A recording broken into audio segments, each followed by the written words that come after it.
बिस्मिल्लाहिर्रहमानिर्रहीम, अस्सलाम वालेकुम रहमतुल्लाहि व बरकातुहू। मेरा नाम अहमद अकील है। आप देख रहे हैं प्रॉपर्टी एंड टीवी।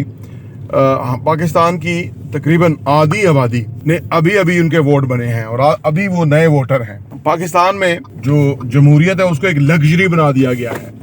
और पाकिस्तानियों को ये राइट नहीं है कि वो अपने लोगों का इंतखाब कर सकें। एक उल्टा सीधा प्लान किया जा रहा है और ये 6 करोड़ जो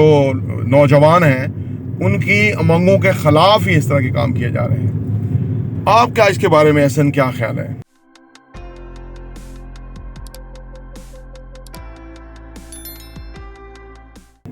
ये बिल्कुल रियलिटी है ये कि जो ये 6-7 करोड़ नौजवान जो भी हैं, जो ये यंग वोटर्स हैं, तो इनका तो जो ओपिनियन है वो ओपिनियन तो ये सुनना नहीं चाह रहे इस वक्त। अगर ये सुनेंगे इनका ओपिनियन तो इनका तो बिल्कुल ही मतलब 180 डिग्री का शिफ्ट आ जाएगा इनके काम के अंदर ना। जो ये कर रहे हैं उसका 180 डिग्री शिफ्ट आ जाएगा, बिल्कुल ही उल्टा हो जाएगा। तो वो तो बिल्कुल ऐसी रियलिटी है। और वो अभी ये है कि जिस लेवल पे वो रियलिटी और जो पॉपुलैरिटी वो पहुंच चुकी है जिस लेवल पे, वो आने वाले टाइम में अगर इसको ये हैंडल नहीं करेंगे तो वो तो बहुत ख़तरनाक हो जाएगी पाकिस्तान के लिए। क्योंकि देखिए जो भी लोग हैं ना यहाँ पे, मेजॉरिटी लोग जो पाकिस्तान में जो भी थोड़ा बेहतर होते हैं ना, जो बेहतर फैमिली से होते हैं, बेहतर क्लास होते हैं, उनका पहला ऑप्शन बाहर जाना होता है पाकिस्तान से। और हमने पहले भी देखा है, जैसे वो एक दौर मुल्क है जहाँ पे वो भी थे लीबिया वगैरह, वहाँ पर क्या हुआ था बाद में जनरल्स के साथ, आर्मी के साथ, वहाँ पे जब अमेरिका ने इन्वेड किया, बहुत सारे मामला हुए वहाँ पर। तो उसकी वजह से जो दुनिया में हो चुका है, काफ़ी कुछ हो चुका है, तो वो यहाँ पे भी हो सकता है। क्योंकि यहाँ पे ये अब कहते तो हैं कि जी ये बड़ी वो है जो स्टेट इस्लाम के नाम पे बनी है, बट यहाँ पे बड़ा कुछ हो जाता है। इधर भी काफ़ी कुछ हो चुका है पहले भी, पहले पाकिस्तान का एक हिस्सा ही अलग हो गया था, तो यहाँ पे बड़ा कुछ हो सकता है। तो वो जिस स्टेज पे लेके जा रहे हैं चीज़ों को, तो वो बड़ा डेंजरस हो जाएगा। क्योंकि वो जो आपने कहा कि जो पॉपुलैरिटी है, जो नौजवानों का जो ओपिनियन है, वो ये बिल्कुल अभी सुन नहीं रहे। और अगर ये उसको सुनेंगे नहीं तो वो लोग, जाहिर बात है, जो कि जिनके पास ऑप्शन है वो तो बाहर चले जाएंगे। बाकी जितने भी यहाँ पे हैं जो कि मुश्किल से ज़िंदगी गुजार रहे हैं, पहले ही मसलों में है, उनके अंदर आमदनी है नहीं है, महंगाई और बढ़ रही है, चीज़ें मिल नहीं रही, स्टेट में कोई सिक्योरिटी है नहीं है, स्टेट ने आपको आज तक कुछ दिया है नहीं है, बिजली आपको मिलती नहीं है, आप उसके बाद सेवरेज का निज़ाम आपको मिलता नहीं है। दुनिया भर में तो हर सोसाइटी के अंदर ग्राउंड होते हैं, यहाँ तो पूरे शहर में ग्राउंड नहीं है। ग्राउंड है भी है तो वो जो स्पेसिफिक सोसाइटीज़ हैं उसके अंदर है, उस सोसाइटीज़ के अंदर भी वही सोसाइटीज़ जो कि सरकारी अफसरों की उनके अंदर ही है। IB की सोसाइटी है तो उसके अंदर जो ग्राउंड है वहाँ पे भी फीस लगी हुई है। अब IB की सोसाइटी जो वो IB जो है वो भी गवर्नमेंट का ही इदारा है, तो वो उसकी जो सोसाइटी के अंदर जो ग्राउंड है वो भी तो गवर्नमेंट का ही होना चाहिए रियलिस्टिकली देखें तो, बट वो भी नहीं है। तो ये ग्राउंड तो दूर की बात है, यहाँ पे तो पानी नहीं आता लोगों को। तो ये जो लोग जो इस तरह तंग पड़े ना आने वाले टाइम में, तो ये जो अच्छे लोग हैं वो यहाँ से चले जाएंगे, जो कि शरीफ लोग हैं चुपचाप यहाँ से निकल जाएंगे, बाहर जाके वो काम करेंगे, अपना ज़िंदगी गुजारेंगे और बाहर उनको पासपोर्ट वगैरह मिल जाएगा, बाहर वो रहेंगे, अपनी फैमिली बाहर बुला लेंगे। यहाँ पर जितने ये बेचारे मासूम लोग हैं, जितने यहाँ पे बेचारे बेबस किस्म के लोग हैं, वो यहाँ रहेंगे। और आने वाले टाइम में जब ये बेबस किस्म के लोग भी थोड़े ख़राब होने लग जाएंगे, तो वो फिर जो हालत बनेगी यहाँ पे तो वो बड़ी ख़राब हो जाएगी। तो इस वजह से जो जिस सिचुएशन की तरफ ये लेके जा रहे हैं वो तो बड़ा डिफरेंट है, लेकिन अल्लाह करे कि ये थोड़ा बेहतरी की तरफ जाएं और जो ओपिनियन है उसको ये एक्सेप्ट करें, उसको माने, उसको सुने। उसको सुनने के लिए तो ये बंदे भेज देते हैं यूनिवर्सिटी के अंदर, बट वो यूनिवर्सिटी के अंदर जब बंदा जाता है तो वो एक जगह अगला बंदा सवाल पूछता है तो अपना आंसर करता है, काउंटर करता है। जब अगला काउंटर ओपिनियन करता है तो उसके बाद उसका माइक बंद हो जाता है, उसको दोबारा बोलने नहीं दिया जाता। तो ये बड़ी डिफरेंस है इसके अंदर। नहीं तो ये बताइए कि ये जो पीछे ये थिंक टैंक्स बैठे हुए हैं जो कहते हैं कि लोगों को फ़लस्तीन की तरह दबा दो, मार दो, हैं जी, वो इसराइल, वो थोड़े से लोग जो हैं वो उससे इसराइल से हैंडल नहीं हो रहे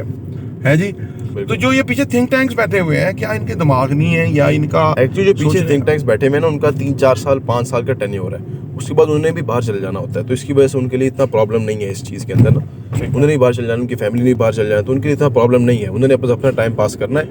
थोड़े से रिसोर्सेज पूरे करने हैं, अपने लिए जमा करने हैं, उसके बाद उन्हें बाहर चले जाना है। अगर उनको यहाँ पे 20 साल का टेन्योर दिया जाए कि आपने 20 साल संभालना है इस मुल्क को, आपने यहाँ पे रहना है, आपकी फैमिली ने भी यहाँ पे रहना है, फिर देखिएगा वो क्या करते हैं यहाँ पर। फिर तो वो इस तरह नहीं करेंगे, फिर तो वो इस तरह से अपने ऊपर इतना कुछ नहीं लेंगे, फिर तो वो इस तरह से ये जो हालात यहाँ पे कर रहे हैं। जो हमारे ओवरसीज पाकिस्तानी हैं वो जब ये बाहर जाते हैं तो फिर उनको वहाँ जाके मुलाकात करें ना,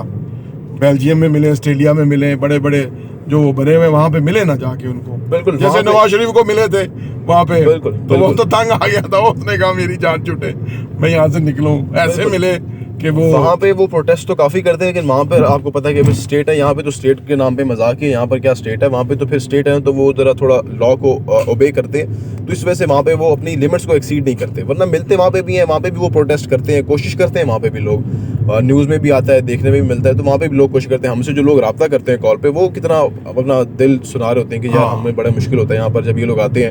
تو ہمیں بڑا برا فیل ہوتا ہے کہ یہ وہاں سے آئے ہیں گورنمنٹ کے پیسوں پہ آئے ہیں پوری فیملی ان کی آتی ہے جہاز میں بیٹھ کر اور گورنمنٹ کے پیسوں کے اوپر اور اس کے بعد پھر یہ اپنے یہاں ویکیشنز کر کے جاتے ہیں تو لوگ تو کرتے ہیں کوشش کرتے ہیں بٹ وہاں پہ ایک لا ہے تو اس کے مطابق وہ جو ہے نا ان کو اوبے کرنا پڑتا ہے دنیا اس وقت سویلائزیشن کی طرف چلی گئی ہے وہ جنگیں کر کے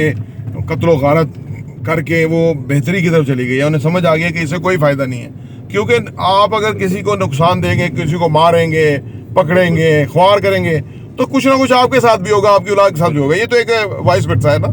ایسا ہو نہیں سکتا اور اللہ کی لاٹھی بھی بے واد ہے وہ بھی دیکھ رہی ہے تو جو دنیا سویلائزیشن کی طرف جا رہی ہے ہمارے جاہلیت کو اپنا تھوڑا امتیاز بنا رہے ہیں تو یہ شفٹ ہے کیوں بیسیکلی شارٹ ٹرم بینیفٹ دیکھ رہے ہوتے ہیں نا یہ اگر لانگ ٹرم دیکھیں تو لانگ ٹرم میں تو نقصان ہی نقصان ہے انہوں نے جتنے اسٹیپس کیے پچھلے 60-70 سال میں بھی جو بھی کچھ کیا اس کا نقصان ہی نقصان ہے لانگ ٹرم میں جو کچھ انہوں نے کیا آج تک اس کا نقصان ہے لانگ ٹرم میں اگر شارٹ ٹرم دیکھیں تو فائدہ ہے ابھی بھی شارٹ ٹرم دیکھیں فائدہ ہے بندوں کو دبا دیا اکانومی کو تھوڑا بہتر کر دیا ڈالر تھوڑا نیچے آ گیا جو اسٹاک سے تھوڑا اوپر چلا گیا شارٹ ٹرم تو فائدہ ہے بٹ لانگ ٹرم میں نقصان ہے کیونکہ لوگ یہاں سے جا رہے ہیں جو اچھے پڑھے لکھے لوگ ہیں وہ یہاں سے جا رہے ہیں وہ تو انٹرسٹڈ ہی نہیں آپ کی اسٹیٹ میں رہنے کے لیے وہ یہاں سے جا رہے ہیں وہ تو چل جائیں گے چپ چاپ باہر جا کے اپنی زندگی گزاریں گے تو یعنی ان شارٹ یہ ہے کہ یہ اپنے 2 ٹکوں کی خاطر اتنا اہم ملک جو اسلام کے نام پہ بنا جو شہداء نے قربانیاں دی پاکستان بنتے وقت لوگوں کے فیملیاں تباہ ہو گئیں اور آگے آ کے یہ 2 ٹکے کے چور جو ہے نا وہ اس کو اپنے مقاصد کے لیے استعمال کر رہے ہیں اور یہ ان کا ٹوٹل آئین اور وتیرہ اور متبع نظر ہے کوئی کمپرومائز کر دے اور ملک کو ہی نقصان پہنچا دے تو اس سے پھر کیا مطلب کیا ان کی عقل کیا ہے ان کی سوچ کیا ہے ان کی تعلیم اور ان کی بیک گراؤنڈ کیا ہے ان کا فیملی کیا ہے وہ تو بالکل گئے گزرے لوگ ہیں جو تھوڑے سے پیسوں کے لیے ملک کو تباہ کر رہے ہیں حالانکہ ملک کو تعمیر کیا جاتا ہے ملک میں اگلی نسلوں کو پروان چڑھنے میں ہیلپ کیا جاتا ہے ان کو سائنس اور ٹیکنالوجی میں آگے بڑھنے میں مدد کی جاتی ہے اور یہ سارا کچھ اس کے ادر وے ہو رہا ہے بالکل جتنے بھی یہ سرکاری آفیسرز ہیں فورسز کے بندے ہیں جتنے بھی یہ گورنمنٹ کے پیسوں پہ تنخواہ لے کے تو اپنا سارا نظام چلاتے ہیں اتنے یہ پراؤڈ نظر آتے ہیں کہ ہم نے جیسے پتہ نہیں کون سے تیر مارے ہوئے ہیں کون سا ملک کو ایسے کوئی چاند پہ لے گئے ہوئے ہیں فارغ اور حالانکہ جتنے بھی یہ تنخواہیں وغیرہ لیتے ہیں جتنے مراد لیتے ہیں اگر ان کو پرائیویٹ سیکٹر میں آ کر خود کام کرنا پڑے نا جو انہوں نے سچویشن بنائی ہوئی ہے پاکستان میں اس میں اگر ان کو خود کام کرنا پڑے خود اتنی ریونیو جنریٹ کرنا پڑے خود اتنا کچھ کرنا پڑے تو ان کو لگ سمجھ آئے ان کا آپ ری انٹرویو کریں یہ ایلیجیبل ہی نہیں ہے اس کی یہ لائکنگ ڈس لائکنگ پہ تو آتے ہیں اور آگے جاتے ہیں زندگی میں اتنا بڑا اس کا کیریئر ہے اتنا بڑا وہ ہے جو 2 نمبر ہے وہ اتنا بڑا آگے ہے 1 نمبر ہوگا اس کو مروا دیں گے پیچھے کر دیں گے کہ نہیں بھی 2 نمبر چاہیے جو کہ اپنے ملک کو نقصان پہنچائیں اپنی جڑیں کاٹیں اپنے لوگوں کو ذل و خوار کریں اور ان کا اس ملک کے اوپر یقین کو کھوکھلا کریں لیکن میرا اللہ سے یقین ہے یہ غدار اور اس قسم کے لوگ ہر ملک میں آئے بلکہ جو اصل میں جو سلطنت عثمانیہ ختم ہوئی تھی اس میں ان جیسے لوگوں نے بہت گندا کردار ادا کیا تھا اس لیے سلطنت عثمانیہ ختم ہوئی تھی ورنہ باہر سے اس کو کوئی ختم نہیں کر سکتا تھا تو یہ تکلیف دہ پہلو یہ ہے کہ جو اندر سے یہ لوگ ہوتے ہیں یہ اتنے گنونے ہوتے ہیں کہ اپنے 2 ٹکے کے لیے بہن ذبح کرتے ہیں اور اسے ملک کو نقصان پہنچاتے ہیں لیکن اچھی چیز یہ ہے کہ اویئرنیس بہت آ گئی ہے اور لوگ ویلیوز کے اوپر کھڑے ہو گئے ہیں لوگ یہ اس چیز کو سمجھ گئے ہیں کون غلط ہے کون صحیح ہے یہ ایک بہت بڑا آؤٹ کم ہے اس ساری سچویشن سے اللہ سے دعا ہے کہ اللہ پاکستان کی خیر فرمائے اور پاکستان کی جو یوتھ ہے اللہ اس کو سرخرو کرے اور جوانوں کو پیروں کا استاد کرے اللہ تعالیٰ جو کہ اقبال نے کہا تھا نا تو یہ وہ وقت ہے فیصلہ کن وقت ہے انشاءاللہ تعالیٰ یہ ویڈیو ریکارڈ پہ رہے گی انشاءاللہ تعالیٰ پاکستان کے نوجوان جو ہے وہ اوپر آئیں گے اور وہ پورا کنٹرول سنبھالیں گے اور پاکستان ترقی کرے گا پراپرٹی انٹرویو دیکھنے کا بہت بہت شکریہ